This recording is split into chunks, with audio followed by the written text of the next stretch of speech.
کردار کے غازی تو بن گئے، کردار کے غازی بن نہ سکے۔ رہ گئی رسم ازاں روح بلالی نہ رہی، رہ گئی رسم ازاں روح بلالی نہ رہی، فلسفہ رہ گیا تلقین غزالی نہ رہی۔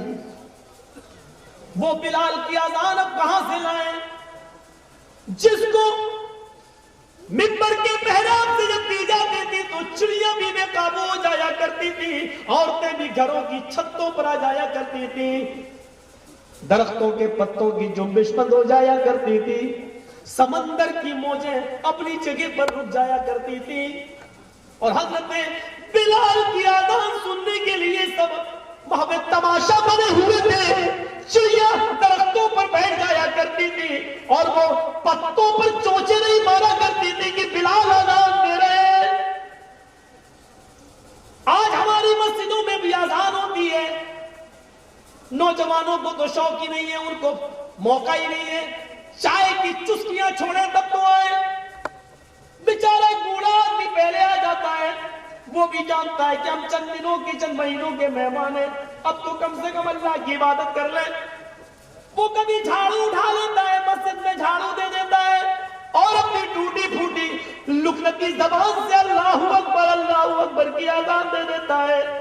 ہمارے گھروں میں بچے حافظ نہیں، عالم نہیں، قاری نہیں ہے، کوئی بزرگ ہے حاجی یہ بیچارے حج کر کے آئے، ان کو صحیح سے قرآن پڑھنا بھی نہیں آتا، لیکن محلے کے بزرگ ہیں، چلو کوئی مولوی نہیں ہے، انہی کو مصلی پر کھڑا کر دیا جائے اور یہ نماز پڑھا دی جائے، اور وہ نماز پڑھا دیتے۔